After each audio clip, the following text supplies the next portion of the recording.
대구는 어떻게 되나요? 어떤 정치 세력도 안 챙기는 도시가 되는 건데 너무 절실하니까 우신 거예요 이제. 자연스럽게 대구 좀 얘기 좀 해볼게요. 그 뭐 좀 가혹할지 모르겠는데 회의 분석은 아직 뭐 확고하게 나오진 않았겠습니다만 대체적으로 어떻게들 보고 계세요? 뭐 저희가 정성이 부족했다고 생각하죠. 아니 그거는 이제 그 뭐 대외적으로 하는 얘기고. 아니 근데 아니 대외적으로 한 얘기가 아니라 아니, 그러니까 뭐 평론가처럼 말하자면은 갑자기 뭐 우리 하고 있는데 공소 취소 이런 것 갑자기 던져지고 뭐 이런 것들이라고 얘기는 할 수 있는데 근데 그건 너무 남 탓인 게 저희가 선거 캠페인 할 때 어떻게 어필하냐면은 이재명 대통령 국정 지지율 얘기를 합니다. 저희도. 그리고 민주당이 다수당인 거를 어필해요. 그러니까 모든 후보들이 그러잖아요. 내가 광역단체장이 돼야 예산도 받아오고 그치. 다수당으로부터 입법 지원도 받는다. 이게 이제 우리의 이점인 거잖아요. 이점만 취하고 불리한 걸 떨어뜨릴 수는 없는 거예요. 그렇죠. 이런 이점을 누리자면 당에서 하는 어떤 실수나 이런 것들도 감당해야 되는 거고 그거를 대구에서 넘어야 되는 건데 차단하고 그게 좀 부족했다는 차원에서 이제 정성이 부족했다고 하는 거죠. 저는 김부겸 후보가 무소속으로 출마했으면 당선됐을 당선됐죠. 거라고 생각해요. 근데 그걸 하려고 하는 건 아니니까. 그렇죠. 네. 그런데 그 대구에 정부에 물줄기를 갖다 대려는 그 강렬한 의지로 파란 잠바를 입고 나간 거잖아요. 그렇죠. 그리고 김부겸 후보에게 최악의 상황이었던 건 맞는 것 같아요. 아까 말씀하신 공소 취소권을 이제 당대표가 그 지역을 방문해서 언급을 해버렸고 그러면 보수 결집은 따놓은 당상인 거 아닐까요?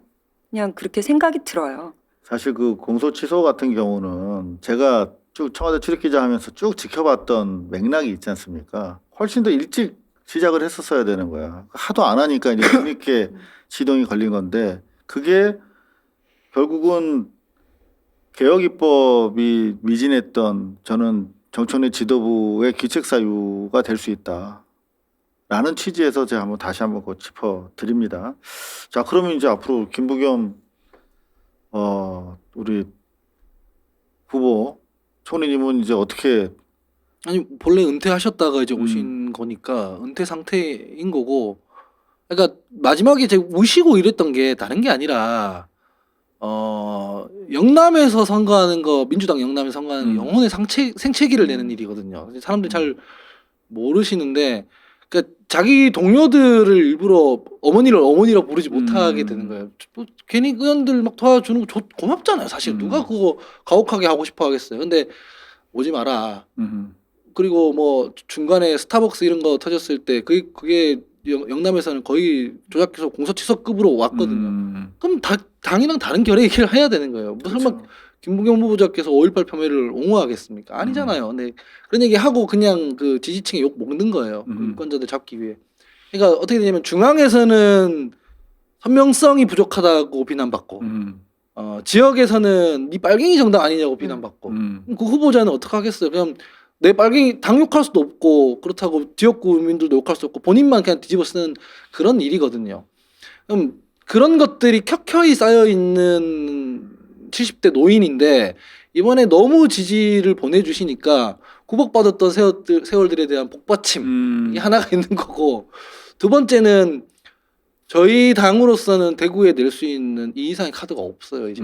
그리고 대구에 민주당계 정부가 들어섰을 때 이런 국정 지지율은 굉장히 이례적인 거예요. 이재명이 제일 많은 도시라고 하잖아요, 소위. 그래서 국정 지지율도 좋고 대구가 이재명 대통령에 대한 평가도 좋고 그 상태에서 후보의 퀄리티는 최하위 노트고 캠프는 실수를 안 할 정도로 유능한 사람들이 모여 있고 이번에는 그러면은 당선을 좀 시켜주셔야 된다. 이번에 당선 안 시켜주면은 민주당은 그러면 여기 나갈 사람이 없다. 그럼 어떻게 되냐면 대구는 그런 기회가 없는 거예요. 그러니까요. 그럼 어떻게 되냐면 저렇게 개판을 치고 엉망진창을 했던 사람인데도 그냥 표를 계속 주니까 일을 안 하게 되는 거예요. 국민의힘은 30년 동안 그냥 시민들 눈치가 아니라 공천권자 눈치만 보잖아요. 성과를 낼 필요가 없는 거예요. 그러니까 GRDP가 꼴찌죠 계속. 반면에 우리 당 같은 경우에는 이런 정도로도 안 된단 말이야. 도전할 사람이 없잖아요. 그러면 이제. 못하죠. 이제 누가 감히 가겠습니까? 그러면은 저의 고향이기도 하고 후보의 고향이기도 한 대구는 어떻게 되나요? 어떤 정치 세력도 안 챙기는 도시가 되는 건데 그게 이제 너무 절실하니까 우신 거예요. 이제 본인이 뭐 꼭 시장을 해서 뭐 정치적으로 뭘 해야 돼 이게 아니라 내 요번에 내가 이거 떨어지면 이제 여기 큰일 나네 이런 생각이 들었던 거죠. 근데 그 진심을 좀 알아주셨으면 하는데 그래도 사실 48%인가요? 뭐 예, 근데 뭐 사실 어마어마한 거잖아요. 예. 옛날 생각하면. 용기를 많이 내주셨던 거라서 원래 패배하면은 이제 위로를 받아야 되는데 그분들 입장에서 얼마나 또 절실했겠어요. 원래 평생 국민의힘 찍다가 이거 큰일 나겠다 싶어서 이제 한 거잖아요. 제가 지난번에 말씀드렸다시피 저도 국민의힘 찍어본 적 없어요. 그거를 바꾼다는 건 그런 거니까. 그래서 어제 후보가 이제 당신들 패배한 게 아니다 이렇게 좀 위로를 한 거고 그렇게 좀 바뀐 모습을 또 얘기를 해줘야 김부겸 후보님처럼 못하더라도 다른 사람들이 또 할 테니까 그런 거죠. 그래서 패인을 말하라면 유권자 탓을 하거나 자기 당 탓을 해야 되는데 그거는 제 입장에서는 부적절한 일이라서 제가 뭐 정청래 개라서 그런 게 아니고 누가 저를 정청래 개라고 하겠어요. 네, 정청래 대표 뭐 이렇게 지지해서 그거 뭐 그런 게 아니라 그거는 이제 당인으로서는 부적절한 일이기 때문에 안 하는 겁니다. 하원기 소장님 진짜 오늘 좋은 소식 가지고 만나 뵙기를 정말 희망했는데 그러게요. 네. 이 말씀하시면서도 막 눈물이 글썽글썽하네요. 정말 네. 우리 하원기 소장님 정말 고생 많으셨습니다. 진짜로. 감사합니다. 김부겸은 정말 지선 기록에 남을 역사적인 사람이 됐어요 이번에. 그리고 제가 하원기 소장님 대신에 두 가지 패배의 요인을 꼽자면 첫 번째, 아무리 내가 모시던 대통령이었어도 정무적 판단을 통해 그 후보에게 불리할 것 같으면 내 축사 영상은 안 보내는 게 맞았다. 그 축사 영상이 틀어지는 순간 그 내부에서는 뭐 기분 좋고 뭐 축하해 주셨네. 자기네들끼리의 어떤 침묵이 아니잖아요. 그렇죠. 그건 뺐어야 된다. 그리고 조작 기소를 공소 취소라고 대대적으로 얘기한 정청래 대표의 발언이 실수다. 그래서 두 가지라고 저는 꼽습니다. 나머지는 더할 나위 없이 훌륭했던 캠프이고 선거 운동이었다고 생각해요. 부산에서 여러 가지 논란도 생겼고 뭐 울산도 마찬가지예요. 단일화 논의도 있었고 그런데 유일하게 대구만 없었어요. 그 없는 중에 굳이 이 결과에 어떤 요인들이 부작용으로 나타났는지를 꼽자면 저는 그 두 가지라고 생각합니다.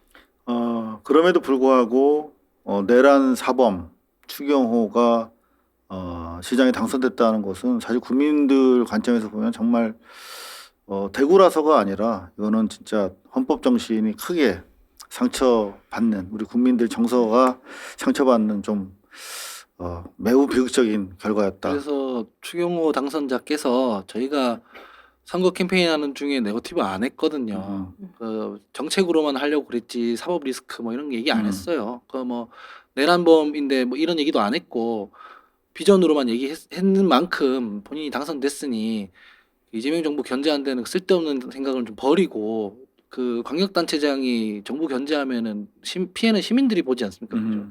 정부 견제하려면 국회의원 계속 해야지 왜 대구시장을 합니까? 그래서 어떻게 정부 예산을 따고 어떻게 입법 지원을 네. 받겠습니까? 그래서 그런 생각으로 캠페인을 전개했을지는 모르겠는데 시장할 때는 그런 생각하지 마시고 어쨌든 간에 좀 정부에 협조적으로 좀 해주셨으면 합니다. 저는. 그나저나 뭐 이 얘기는 뭐 좀 뭐 섣부른 얘기 같긴 합니다만 임기나 제대로 맞출 수 있겠습니까? 저도 이제 선거 끝났으니까 아버지를 부를 수 있잖아요. 힘들죠. 그 얘기를 좀 적극적으로 하지 그랬어. 수사 받아야 되니까 지금 뭐 서울시장도 그렇고 추경호 여하튼 화는 나지만 서울시장이나 대구시장 조만간 뭐 저는 다시 또 돈은 들겠습니다만 또 선거 기회가 오지 않을까. 그 얘기를 왜 안 싶습니다. 했냐면 네네. 대통령께 누가 될 것 같았어요. 그 보수 지역에서 사법 리스크로 날아갈 거다 그러면은 걔네들도 똑같이 너희 대통령 재판 받으라 이런 식으로 해서 괜히 그 반작용이 소지가 있죠. 선거에 끌어들이게 될 것 같았어요. 그게 논리적으로 다른 일이라 하더라도 선거는 논리가 아니라 감정이니까 평택을처럼 되는 거잖아요. 그래서 대통령 그렇게 끌어들이고 싶지 않았습니다. 다시 한번 말씀드리는데 참 어려운 선거 정말 고생 많이 하셨다. 멋지게 라는 치렀다. 생각. 네. 우리 하원기 소장을 위해서 박수 한번 쳐. 감사합니다. 저 짤사는 이때 하는 거 아니에요? 천장에 박수를 받아. 진짜 아름다웠다. 자, 아이고 벌써 시간 넘겼네요. 자, 간단하게 인사드리면서 마무리하도록 하겠습니다. 우리 강미정 아나운서님부터, 대변인부터. 네, 뭐 많은 선거를 겪어보진 않았지만 이번에는 강남 3구도 그렇고 정말 사전 투표율부터 투표소 앞에 인산인해를 이룰 만큼 많은 시민분들의 관심이 집중되고 또 열망이 모였던 선거라서 그거 하나는 감동이었고요. 그리고 아까 대구의 속사정 말씀해 주셨지만 졌지만 잘 싸웠다라는 그 기록들이 쌓이고 쌓이다 보면 아름다운 승리로 다가올 날이 있을 거란 생각을 합니다. 대구가 끝난 게 아니라 정말 아름답게 선거를 치렀기 때문에 다음을 기약하며 꽃피울 날을 기대합니다. 사실 이번 뭐 선거 과정에서 하원기 소장 막 대구와 서울을 왔다 갔다 하면서 정말 현지 생생한 소식을 전해주셨는데 다시 한번 수고하셨고 그리고 제가 이렇게 남해 방송을 통해서 간접적으로 보던 것보다 아주 매우 속 깊은 정치인이고 평론가라는 생각을 A죠. 계속 하고 있습니다. 자기 소득을 줄이고 같이 모르는 같이 A죠. 수고하셨어요. 네, 감사합니다. 네. 네, 그리고 우리 안방마님 또 하나. 네, 뭐 후보들도 그렇고 선거운동을 한 모든 분들이 다 고생하셨겠지만 전 무엇보다 마음 졸이면서 밤새도록 또 지켜본 여러분이 더욱더 고생하지 않으셨나 싶습니다.